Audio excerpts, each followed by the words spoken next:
You know when they say, oh, your life flashed before your eyes? I kind of had that, like, moment. And I was like, okay, what am I doing with my life? I want to live, be happy, and do whatever you want to do. And then he was like, you see this tire here? You black like this tire. Mind you, we all black, nigga. Ooh. This is your life and this is what we want you to play. They're not building nothing for the Grenadian people. They're building things for their people, for tourists. I'm going to repeat this again, Dr. Umar. The obstacle. It doesn't make sense. Like, I'm aware of my culture. I know who I am. How the men treat women down here is a big, and I'm gonna make it again and again and again and again. We're still mentally still slaves. Hello and welcome all. My name is Ninky Punch and I will be your host today. And we are joined by Tamara Springle. Hello. And today's discussion will be why leaving the matrix and returning to your roots is vital for your spiritual growth. So let's get into it. It's been such a long time. I'm glad to finally link up with you again because I know that we linked up last year. Yes. And that's been a while. Like it's a Yeah. whole new year. Yeah. We've been busy with life. Yeah. Things happen. Life been life in. Yeah. Yeah. Right. But now we're here. Now we're here. Yeah. What inspired you to leave the fast-paced lifestyle of New York and make the bold decision to move to the Caribbean? So from since I was young, I knew I wanted to live in Grenada.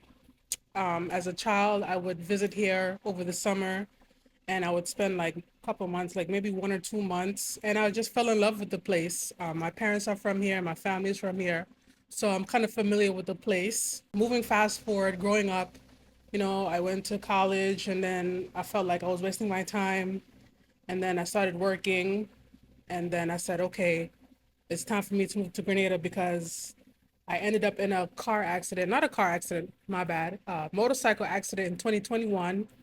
And when they say, oh, your life flashed before your eyes, I kind of had that, like, moment. And I was like, okay, what am I doing with my life? I know that I don't want to live here anymore. I'm tired of the rat race.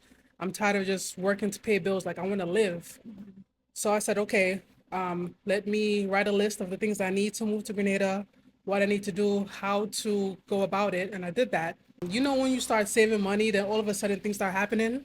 Like that shit started happening. I was like, all right, let me just book the one-way ticket and just bounce. And that's what I did. I just booked the one-way ticket and I left America. And I've been here for over a year now. December the 13th will make 2 years, coming on 2 years. So yeah, I wanted to leave America from since I was a kid. Like I never liked it. Fair enough. Yeah. How has living in Grenada been so far for you? When I first got here, I guess you could say I was still in vacation mode a little bit. But then when, things start to really settle in and then, you got to set up stuff, go get your passport and bank accounts and stuff like that, it started to get real. I would say adapting to the Grenadian lifestyle has been a challenge for me because I'm so used to things moving at a quicker pace and I'm used to, convenience, Yeah. right? I'm used to convenience. So it took me a while to adapt. I'm still adapting. Yeah. I'm still adapting. But you've nearly been here for 2 years, so yeah. But so far, I would say I'm enjoying my time here in Grenada. I'm not stressed like how I was back in New York. I enjoy waking up knowing that I live right close to the beach. That's a luxury. Yeah. A luxury. It's a luxury. I love the fact that I wake up and I don't hear gunshots at night. I don't Too many sirens. You don't hear I don't see much crackheads.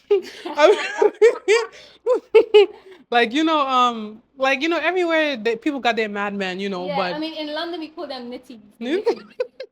but yeah, I don't, you don't have to deal with crackheads and Yeah. stuff. Not as much. But we have mad people in every village have their mad people, but Yeah. it's just different. Like the environment is just different. I just like living here. I think I'm doing good. You are doing good. Hey, I'm doing good. You're doing good. Yeah. Okay, so what about you? Like, how are you finding Grenada for you? Like, are you adapting as well? How do you like it so far?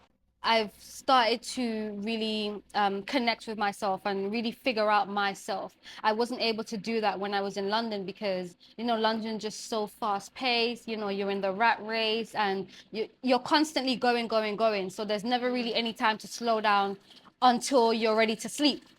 So it's like when I'm in Grenada now, I'm living, I'm able to create a lifestyle around what I enjoy doing, you know, my beliefs and just, you know, just being the real me, just being the nature lover that I am. You know, I'm just able to just really tap into everything in Grenada and it's the best. It's the best. And of course, everywhere has its pros and cons. We will be talking about pros and cons later on. So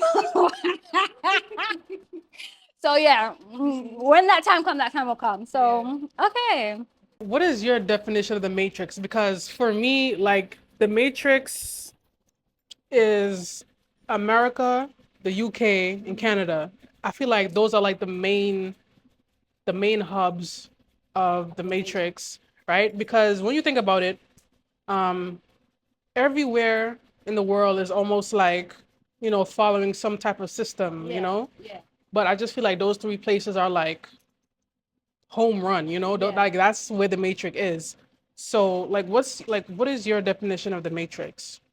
Okay, so that's a really good question. Um, I'm always constantly like trying to figure out this world, as does everybody, I think, especially the people who are spiritually, you know, aware and awakened.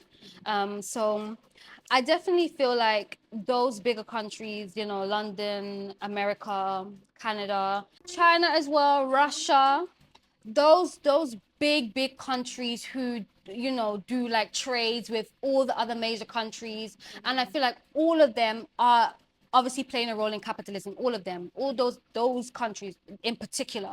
And I feel like the matrix is just something that keeps you trapped in a bubble. It's systematically gives you traumas, it systematically gives you religion, it systematically gives you like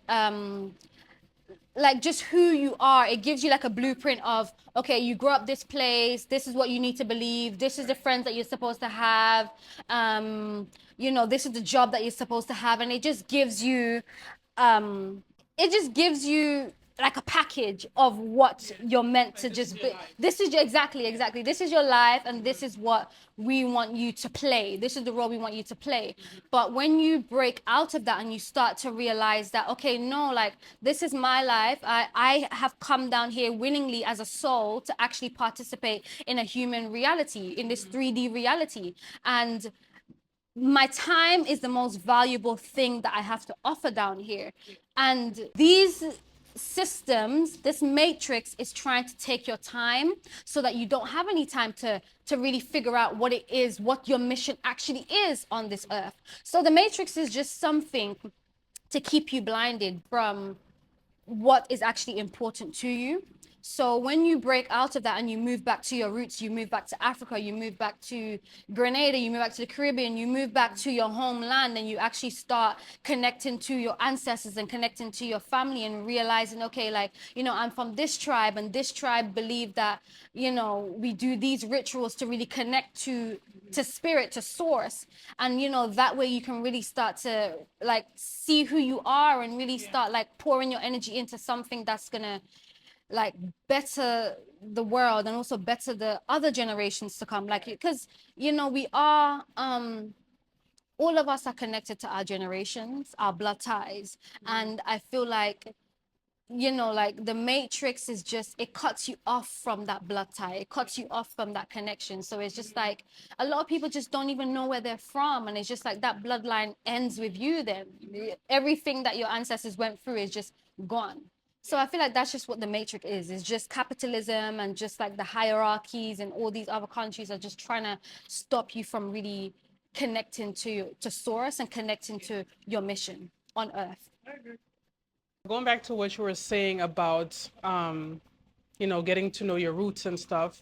I feel like once you go back to Grenada or you go back to Africa or wherever in the diaspora, it's like you get what the real definition of life Yeah. is. right? Life is not getting up and working a 9 to 5 every day, just slaving for 65 years of your life. That is not life. That is not living. So, once you get to leave the matrix, like you feel more free. You feel freedom. Honestly. Yeah. And you know what they actually have, told people that work, people that get up and do 9 to 5s, like, to them, they're thinking that, oh, I'm just doing a 9 to 5 and I have the rest of the day. But there's 12 hours in a day and there's 12 hours at night. So it's like, to you, it may look like you're only given a certain amount of time, but your whole day has gone. You've given your whole day to this job, and then you just have nighttime. What else? It's just for you to just rest now and sleep. It's just to get ready to go back again. You don't really get to focus on yourself, focus on your hobbies. And if you do, you get like an hour to yourself. Exactly. That's nothing. That's nothing. Okay, girl, we going in. We going in. Okay, so the next question that I have for you is, how has reconnecting with your roots in the Caribbean impacted your sense of identity and purpose?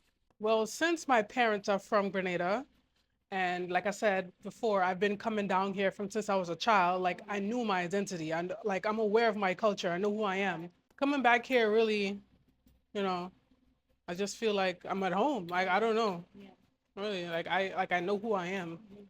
So that's why, like I said, I always wanted to come down here. Yeah. hmm Okay, so this one's for you now. Can you share any specific moments or experiences that led you to realize the importance of stepping out of the matrix and embracing a more authentic way of living? I think for me, it was a feeling of just constantly working, because I used to work at TK Maxx in London, and then at a point I was doing cleaning, and it was actually at that point that I was doing cleaning. I think I actually stopped working at TK Maxx and I went into cleaning, because it was quicker money, it was faster. And at that time when I was cleaning, like I used to, obviously go in people's house, and like I used to be cleaning toilets and cleaning shit out of toilet and scrubbing people's like showers and stuff like that and making people's beds. And I was just like, I don't want to do this. And I'm not knocking anybody that obviously does cleaning. Like some people genuinely enjoy cleaning. I don't mind cleaning my own house. I don't mind cleaning my own house, but having to actually clean other people's houses, and then like I remember one time in particular, I was cleaning a boat, and like I cleaned the boat, and bearing in mind it was like an old boat. They had cobwebs and stuff like that, and of course, like this boat is old. It's been these cobwebs and stuff have been there for years. Like it's an old boat, and I remember this client just like proper getting really upset at me and just saying, "Oh, why didn't you clean this properly? Why didn't you clean that properly?" And I'm just like, "Okay, so why don't you clean it then?" Why don't you clean, if you see what I may not be seeing, why don't you clean it? And it was just like, I don't want to be living this life anymore, and I'm genuinely tired of it. I know that I'm meant for more. This is not my mission. And yeah, like I was just like, you know what, it's my sister actually, just like, because her ex-fiance at the time is Grenadian, and they were just kind of planning to move down to Grenada because they were tired of paying bills. I didn't have to pay any bills at that time. I was just living with them. But obviously I still contributed in my own ways, but I never had to pay bills. And I know for a fact paying rent and bills in London is a whole nother ball game compared to Grenada. I'm telling you. So I know that that was really stressing them out. And they, when they started to plan to move down to Grenada, my sister mentioned it to me, and I was just like, you know what? Yeah, like I'm ready for a change. I don't feel like I resonate with London at all, and that's literally how I just decided to just move out of the matrix. Yeah, I'm telling you. And I'm gonna make it again and again and again and again. So, in what ways has this journey back to your roots challenged your beliefs and understanding of success and fulfillment? Well, back in New York, my definition of success was to be happy and do whatever you want to do. And I wasn't happy and I wasn't doing whatever I wanted to do. So, being down here, I do feel more successful because I have my car rental business and I work from home. So, I'm an English tutor. So I'm more happy because I have more free time. I work At my own pace, I do what I want. So I feel like moving down here, I'm more happy. Yeah. And that's my definition of success. So, how do you view the impact of the Western world here in Grenada? From what I've been observing living here so far, I've been seeing a lot of hotels being built. Somebody did say to me, somebody that was actually working on the board, um, like she was a part of, I can't remember exactly what her job was, but she was basically just saying like, you know, when people travel to the Caribbean, it doesn't make sense having such a modernized structure in the Caribbean when like you have other places, you know, you can get these places in New York or you know, like London. Like, why are you building these structures in such a natural environment? Exactly. So, you know, like I've just been seeing a lot of modernized hotels and just lots of structures, you know, in the Caribbean, and you know, they're tearing down trees. And these structures should stay in more civilized, well, I'm not saying that the Caribbean, yeah, this should be in more developed, you know, places. Like if you want to go to these high end resorts, go to America, go to London. But when you come down to the Caribbean, I mean, like the heritage and the, you know, the natural resources and stuff like that should be preserved.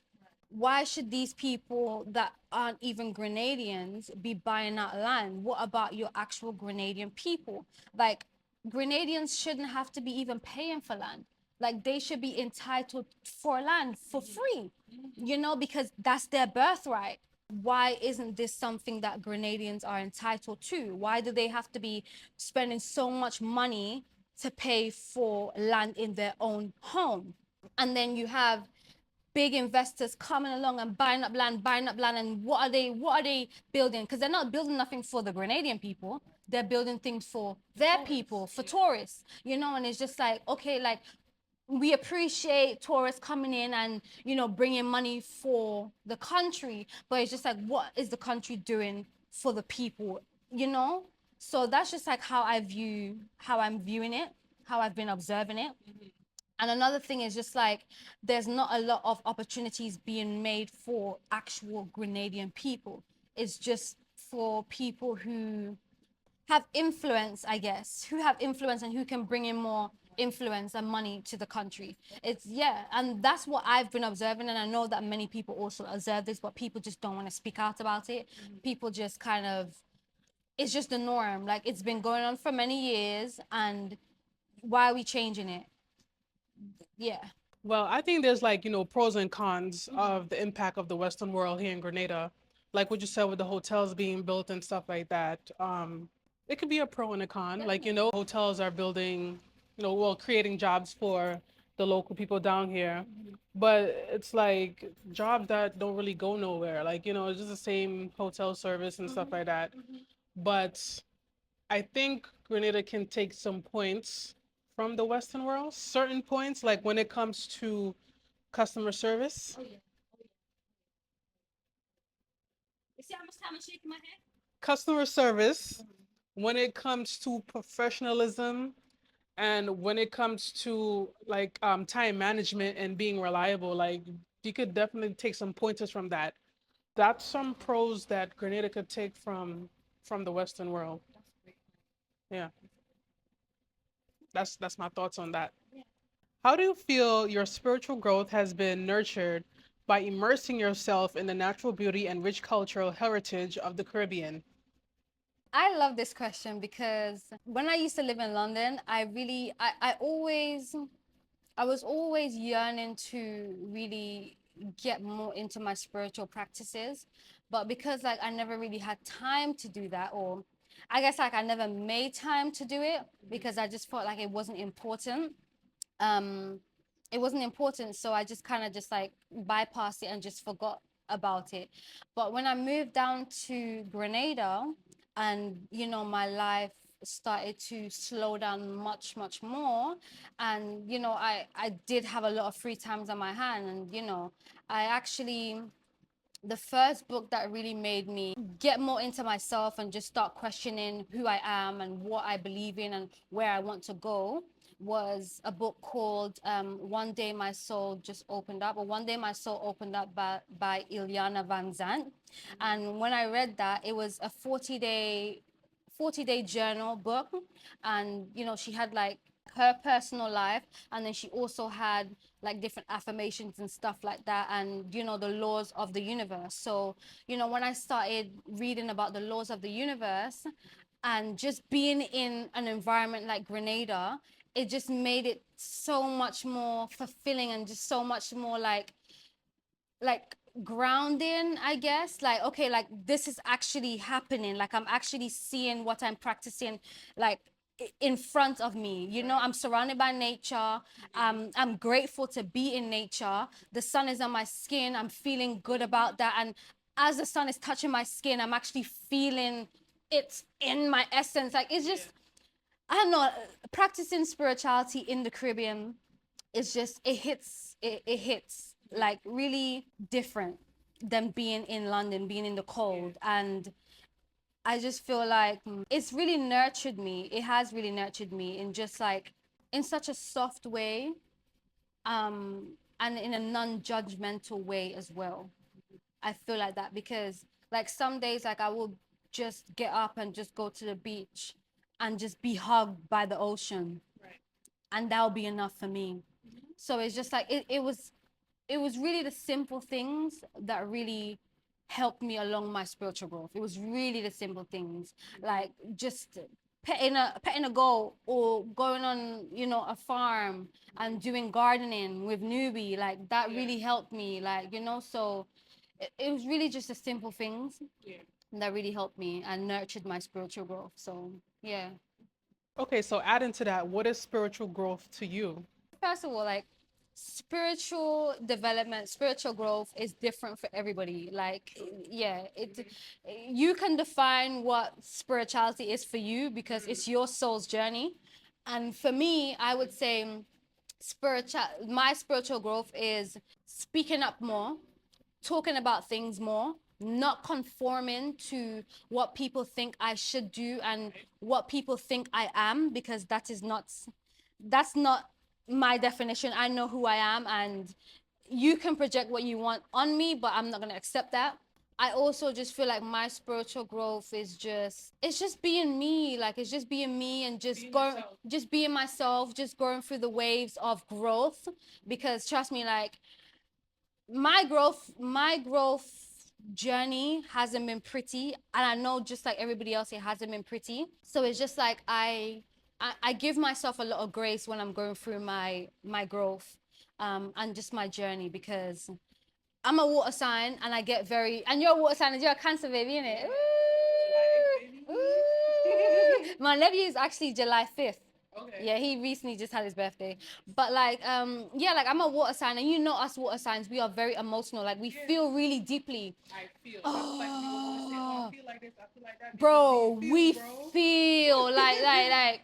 it's like, and some people just can't comprehend how much we feel. So it's just like, there's some days that like I feel so deeply, and it's just like I don't I don't have to be defining how I feel sometimes. Like, I don't always have to put a label on how I feel, or I don't always have to be strong for people. Sometimes I want to be aggy. Sometimes I want to be bitchy. Sometimes, like, I mean, and of course I do practice mindfulness, because that's a big essence of who I am and my spiritual journey. Mindfulness is really important to me. Telling the truth is really important to me. I don't like lying. Swear to God. Swear to... Not that I'm Jesus or anything. I know, Like, yeah. when you're trying to get to a point, like, and you're having a conversation with somebody, stop lying. Stop lying. Like, who's taking out their belt and beating you? I'm telling you, man. I don't know. That shit is really. I'm telling it, it stirs my soul. So it's just like, yeah, like I really do give myself grace, like, and I don't, like, when I feel whatever I'm feeling, like, I don't beat myself up about it, because I know that it's going to pass. So Exactly. yeah, that's how I define my spiritual growth. Definitely. And I can say ditto. You know? Spirituality for me is just being yourself, just doing what you want to do. As you can tell, I'm a very straightforward person. Like, I just, get to the point. Just do whatever makes you happy. Just do it, bro. Like, Don't worry Yeah, about just other go with the flow. people. Like, Yeah. like a Cancer, water sign, just go with the flow, bro. That's And just that's, how bro, it like is. that's what people need to do more, because it's like if you're always like trying to like what's the word, like not restrict yourself, but always like Have control, you yeah, know? have control, but there's a word like it's not restrict, but if you're always trying to go against the current, like it just makes Okay. it harder for you. Just surrender to the process, bro. Like, you Yeah. get me? Surrender to the process and Mhm. just go wherever it leads. Because Mhm. at the end of the day, like your ancestors, the universe, it's helping you out. It is helping you out. You Mhm. may not see it. You can't see it because Yeah. it's just like we just can't fathom. We can't fathom the plan. We just can't. We can't fathom the plan. Mhm. So it's just like you can't fathom the plan. You should just go with the flow. Go with the flow. So, what advice would you give to others who may be contemplating a similar journey of self-discovery and transformation? I would definitely say give yourself grace, because, and I know that, like it's kind of cliche when people like give yourself grace, because it's like if you don't really know how to do it, like it will annoy you. Like when you hear people say, "Oh, give yourself grace, be patient with yourself," but it's just like that's all you can do. That's literally all you can do. Like, why are you trying to fight against giving yourself patience or getting upset because things aren't working out for you? Redirection is always a blessing. And like, I never understood that, or I never wanted to understand it, but it's like being here in Grenada and just realizing that not everybody is meant for you and not everybody is supposed to be on your path. Redirection has been such a blessing for me. So I would say just be patient with yourself, get to know yourself, spend time with yourself. Like, I don't know why people feel like they always have to be around people to feel happy, or I understand that some people do get lonely, but you have to start relying on yourself, because you are your biggest ally. Like, nobody else is gonna. You can't rely on someone else to make you happy. That has to That's the thing. Like, honestly, I feel like the biggest advice that I would give people is love yourself. Self-love. Oh my God. Like, and I know you guys are gonna be like, please stop talking about this self-love, but trust me, it's the biggest thing. Because when you love yourself genuinely, you don't care about what people think about you. You don't care about if you don't get that job offer. You don't care about if you and that man don't talk no more and he left you or he cheated on you. You don't care if you and your parents aren't good anymore and your parents abandon you, or you and your family aren't good. You don't care because you genuinely love yourself. You know you're a good person, and you know that you have a mission on this earth. You know that you have your gifts, and you know that you want to do better for this world. And that's all it is to it. Like, honestly, like, loving yourself is just like such a fundamental thing that I feel like everybody needs to adapt. Like, it really is going to change your life, and it's just going to make things easier for you when you just love yourself. Like, it just, because you have so much respect for yourself as well. And like, people can't come and move dumb around you, because it's like you have your boundaries up, you know your values. Yeah, come correct all the time, Yeah. So I feel like that's like the biggest advice that I would give people. Just love yourself, have your boundaries up. Don't be afraid to say no, because like your your soul, your spirit knows best. Like your gut, they say your gut is your second brain. And I'm telling you, like, go with your gut all the time. Like, your intuition, yeah, like your gut is your intuition. When you feel like something is off and you just feel really weird around people, or you just don't really like this offer or this person, follow through with it. It will honestly like save your life. So yeah, that's the advice that I would definitely give people. Have you encountered any obstacles or doubts along the way? And how have you overcome them to stay true to your path? the obstacles that I have faced is the people. I'm going to repeat this again, Dr. Umar. The obstacle, the obstacles that I have faced is the people down here. Not everyone, but again, when I first came down here, I'm trying to set things up, call people, get things done, and they'll be like, "Oh yeah, I'm coming," and then they don't show up, or they don't call and say, "Oh, I'm Blade," or anything like that. No communication, no common decency. And I guess the way how I am, I'm very organized. I'm very professional with like anything I do. Like I want to make sure I'm organized, and that's just how I am. So I had to, you know what? No, I didn't have to adapt to that shit because I'm not gonna put up with that nonsense, right? So what I do is I just move on to the next. Like, okay, if this person's not showing up to do this to get this done, I'll just move on to the next person. So I did face some obstacles down here, and it was like I said, dealing with people. Um, and there was a time where I was doubting myself, like, should I leave? Like, is it me? And I was like, no, it can't be me because I'm thinking, okay, what did I put out into the universe that I'm getting back all this nonsense? And I'm like, okay, I'm an honest person. I'm a reliable person. You know, I know how to communicate. It's not me, it's just them. So the way how I dealt with that is, like I said, I just moved on or I just don't pay no mind. Like, okay, you don't want to show up to make money? Somebody else is going to come get the money. Like, you know, I feel like you got to beg people to come make money down here. This, like, how you living, bro? Like, like I don't understand. But yeah, other than that, like I just move on. I just move on, baby. Redirection is always a blessing. Yeah. Mhm. Do you miss the UK and would you ever revisit? Of course, of course, of course, of course. Like, I, even though like I didn't really resonate with London, and like I just started getting really bored of it. I definitely do miss London. Like, London just has such a cool vibe. Like, it, like the parties, and just like certain food, certain place, and of course like my family. Like, I genuinely miss my sisters. I miss my parents, and I do have a really good connection with my sisters. Like, me, like, honestly, if my sisters were living down here, I wouldn't need any friends, because like me and those girls, we were real close. So it's like I definitely miss London for just like, just being with them and just going out having fun. Um, so I definitely will be visiting London. I am planning to go next year, sometime next year. But yeah, like, I trust me, like my soul yearns to be back with my family, like really badly. Like, every single time I talk to my sister, she's like, "Oh my God, I miss you." Oh, and I miss Primark. Oh, I miss Primark. Hey, I miss Primark. Like, the clothes here, they don't really have like a lot of nice clothes here. And don't even get me started on how much they charge for clothes down here. Girl, don't give me vexed. I'm telling Them you. Nike tops that be like $15 in Burlington, they Yeah. come selling for 75 So, US. yeah, tell me why. Excuse me? Tell me why. And I know, like, obviously they do have to pay on the port, Okay, but but like they still, exactly, No. you're doing too much. So yeah, like, there's just certain things that I miss. But I'm definitely gonna visit back London, 100%. Yeah.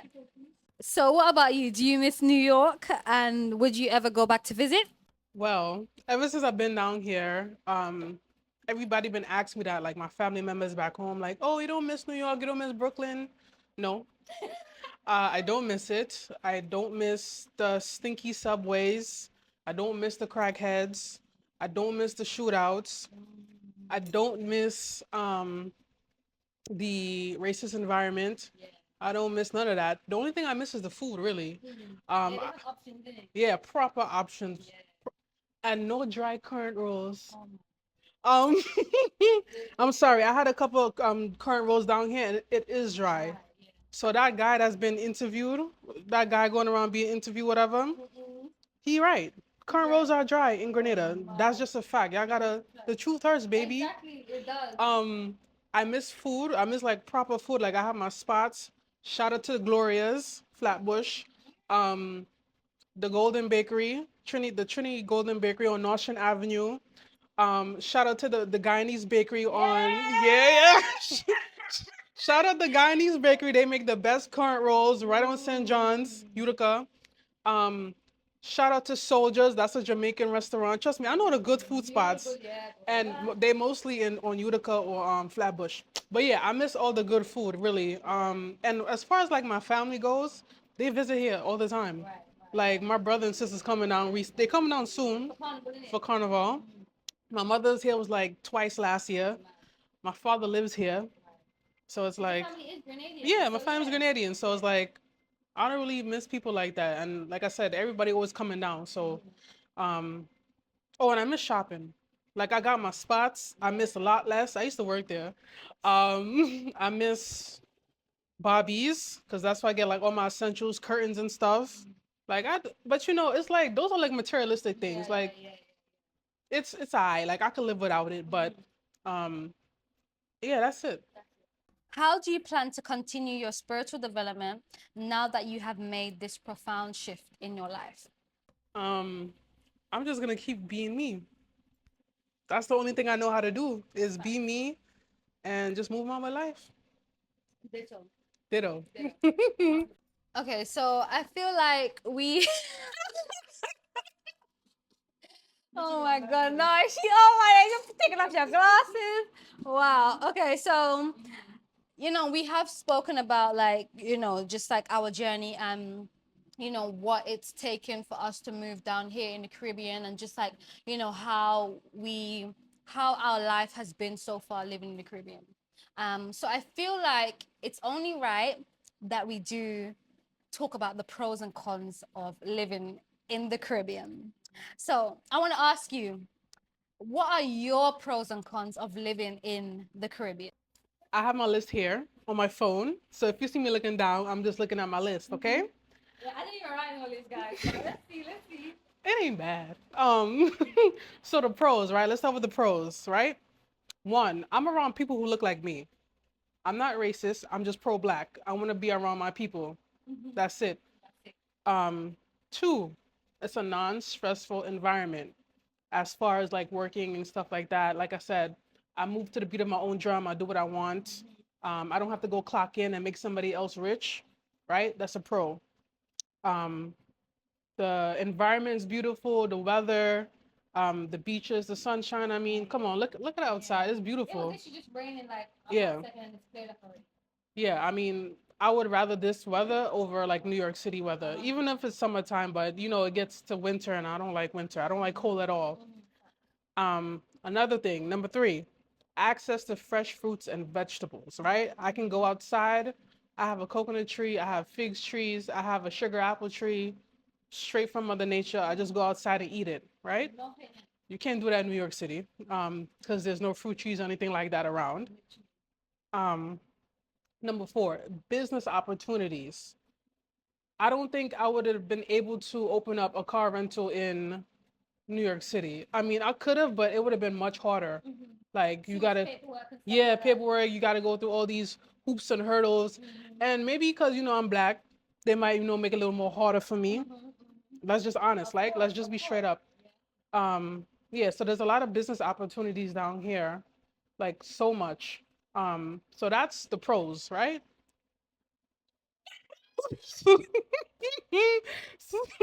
So now we going into the cons list, okay? So number one, the currents and the water going off and on.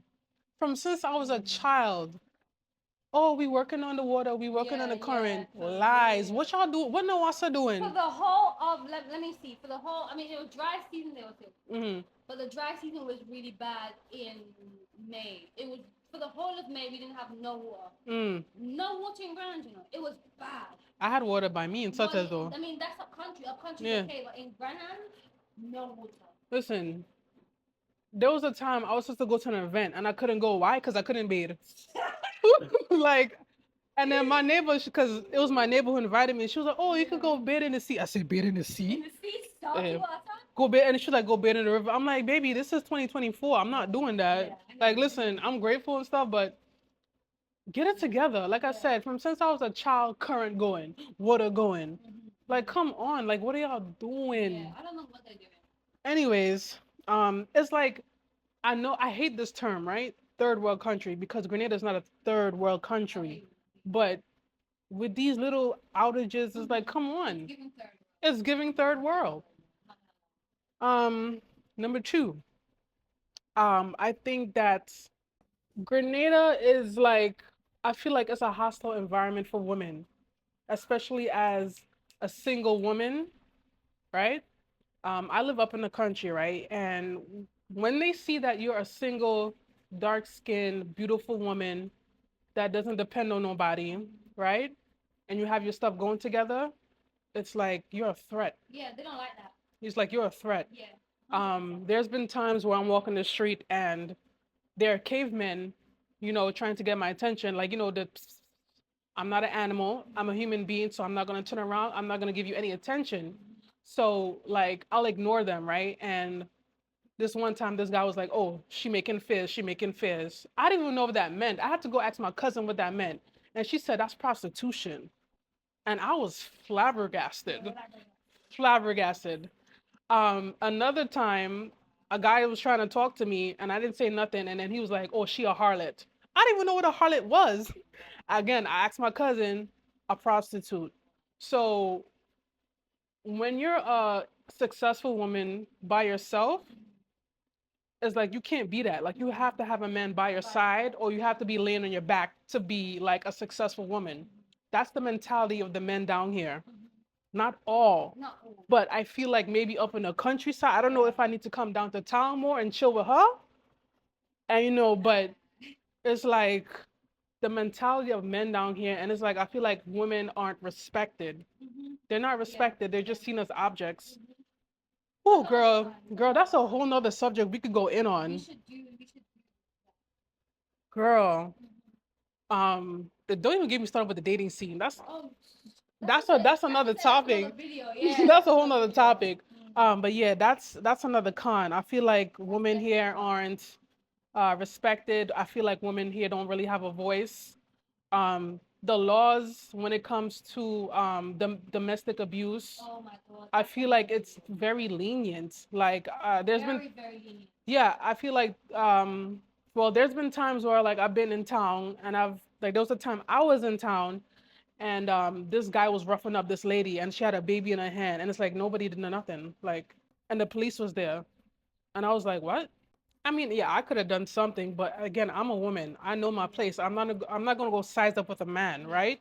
Even though I look like I could thumb down a man, I could, but I'm not gonna do that, right? But it's like there were men around, and it's like nobody corrected him or anything. Um, and yeah, it's a lot. And even like the way how men on the street talk to women is, and I feel like the women are accepting it. That's why they keep doing it. That's why they keep catcalling and the sexy and big body, blah blah blah. They turn around. The women are turning around and giving the men attention. Like, no, darling, don't do that because they're gonna keep on doing it. And then again, you're teaching the younger generation to do it because I'd be seeing these schoolboys doing it to grown women. I'm like, who raised you, girl? Another thing, girl. Again, the pedophilia down here. The pedophilia. That's not spoken about enough. It's not yeah. spoken about enough, and I yeah. feel like that's a Caribbean thing. It's a Caribbean thing, honestly. Like recently, I follow this page called Anna Augustine. I don't know if you know that page, but she like posts things that's going on in Grenada. She's like a really, I need to follow her then. Yeah, she like posts like things that go on and crimes and stuff like that. And yeah, Anna Augustine. And so somebody submitted these pictures of a screenshot of this grown man asking this 15-year-old to meet up. Like he was like, "Oh, how old are you?" And she was like, "I'm 15." He was like, "So let's link up." Blah, blah. I was like, big hot back man like that can't find a woman his age. And there's like I see a lot of like where I'm at in my area. There's like young girls like they didn't reach 16 maybe, and they have babies, and it's with these grown ass men. And the thing is, they would look at they look at the girls like, oh, she fast. And then what about the grown ass men that's preying on these children? Exactly, I'm telling you, girl. I'm telling you. That shit, I got goosebumps, bro. I know, I see. Oh my god. It's really bad. It's really bad. Yeah. And it's not spoken about enough. It's not. Like I said, they always just looking at the girl. Oh, she fast. She going to take man. Why is it always thrown upon a woman that she is fast?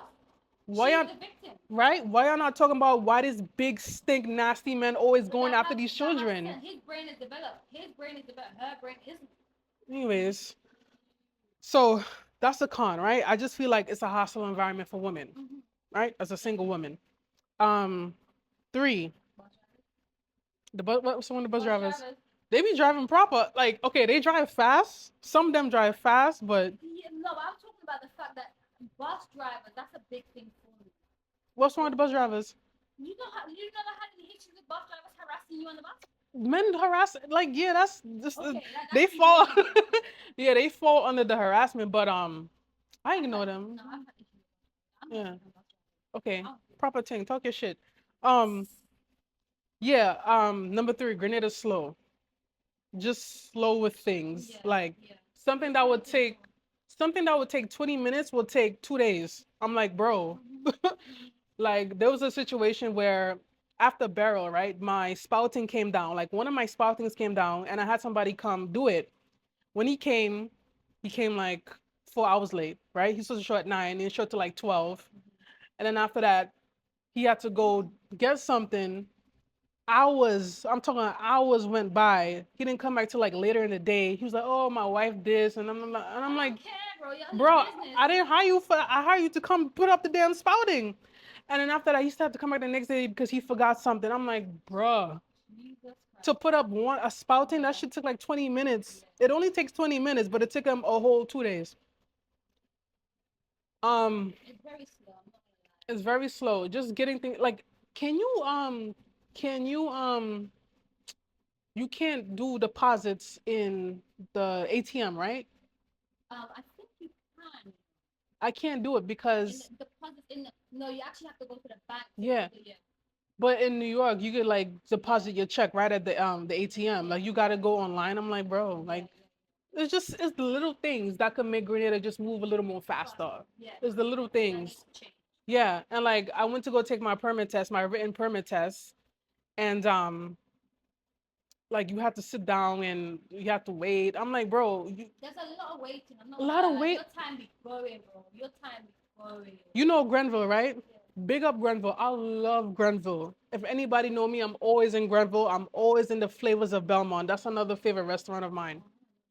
But when it's time to go pay bills, you know that Grenville is a busy town. Why is there only like two tellers at the Grenlick? It's like two tellers, and then like they got the one for like other services, whatever. Like we need at least six. At least it's time to upgrade, expand, and yeah.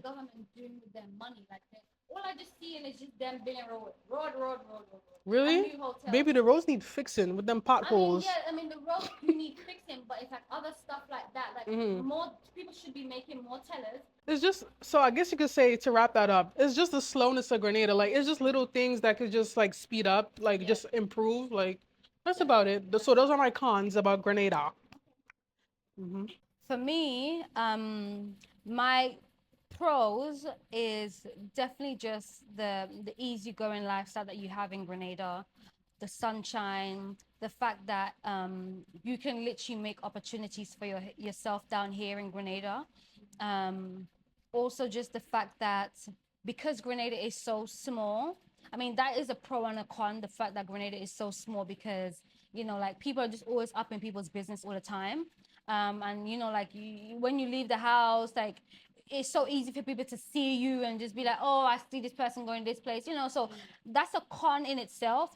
But the pro with Grenada being small is the fact that you can literally meet up with people who have established businesses and you can literally have a conversation with them and that can literally skyrocket you to this place or to that place. So that's definitely a pro within itself.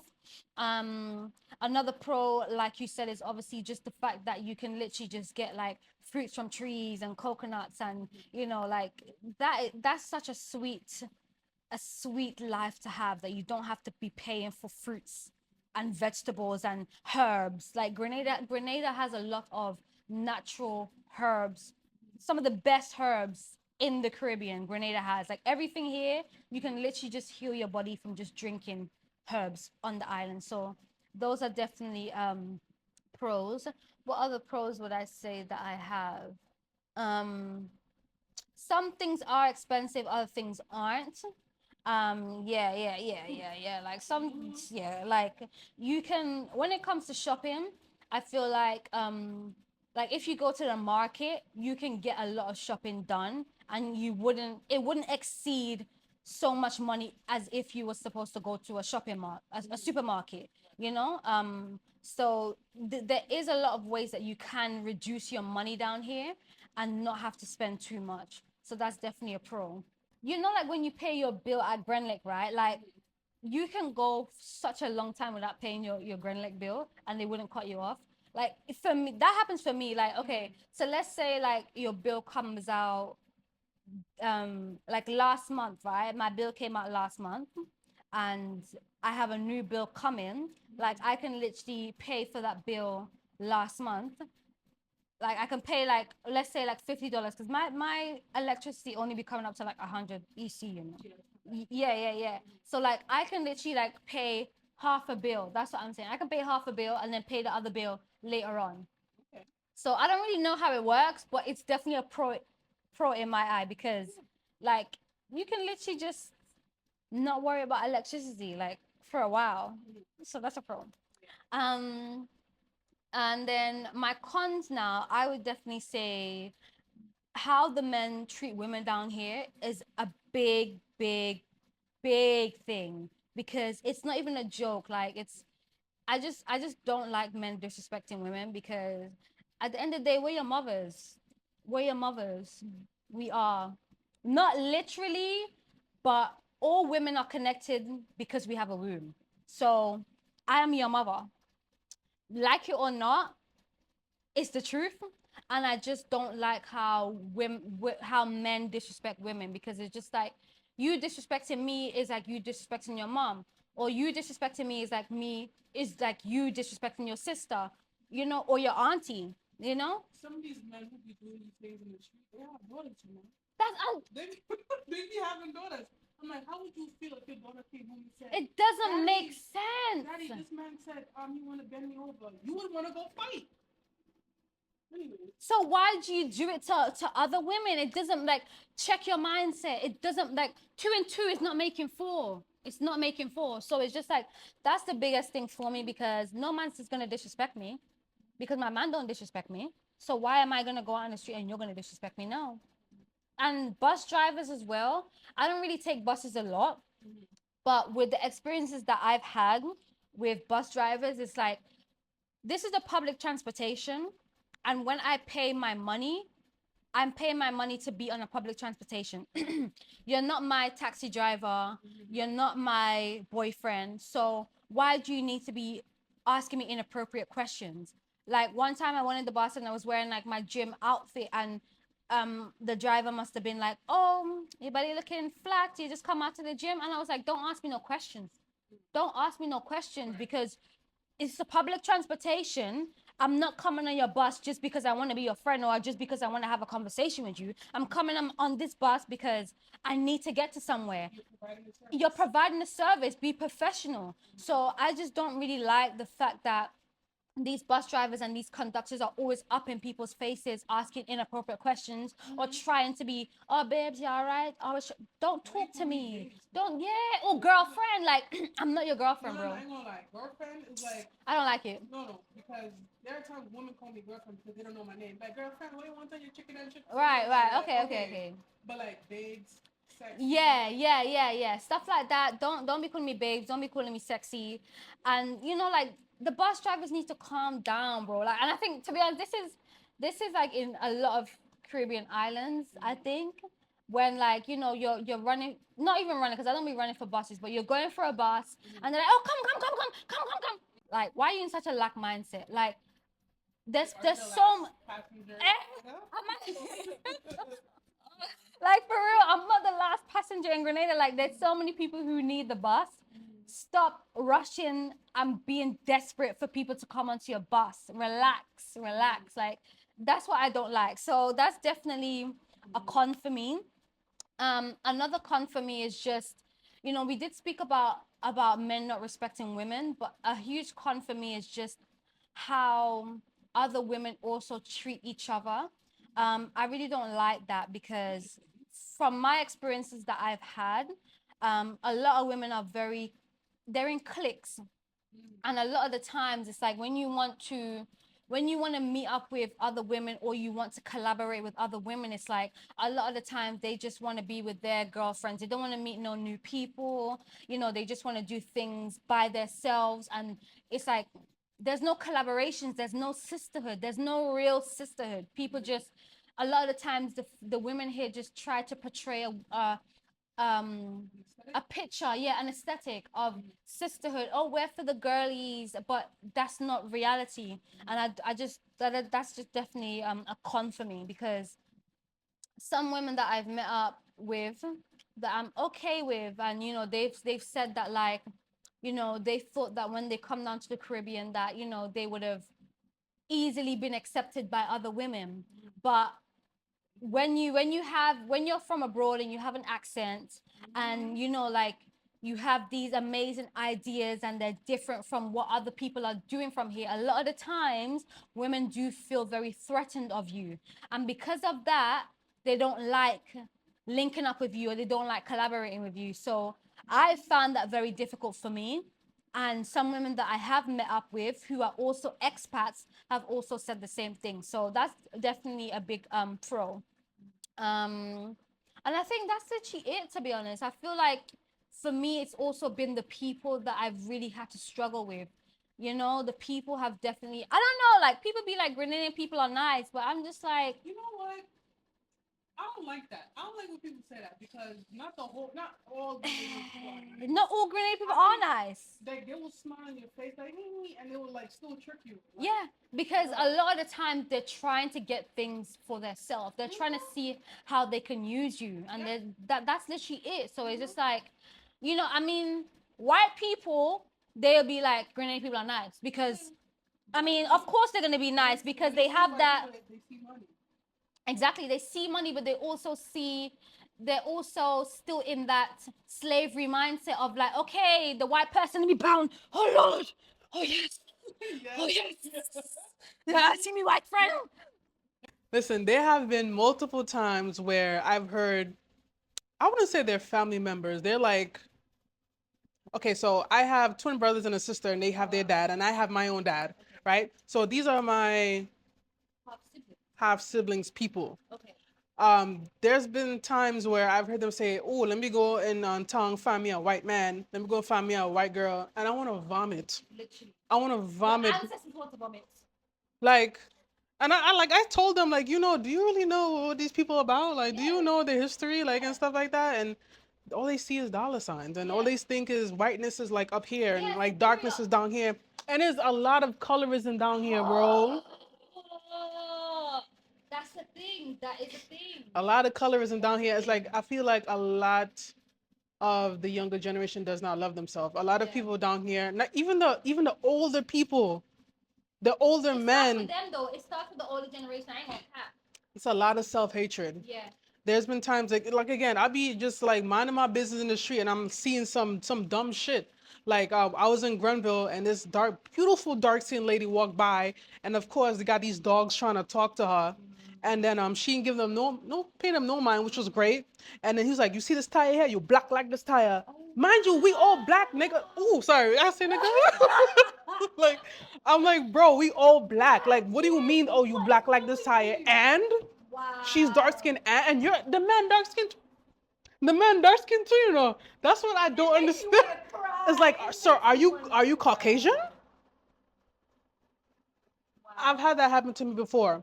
Where I am, I'm not gonna say where I am for security reasons, but up in the country, there's this bar. I walk past the bar, and of course, there are men there. They're gonna say something. I don't say nothing. What are this black gal? Them black gal and them. The man black just like me.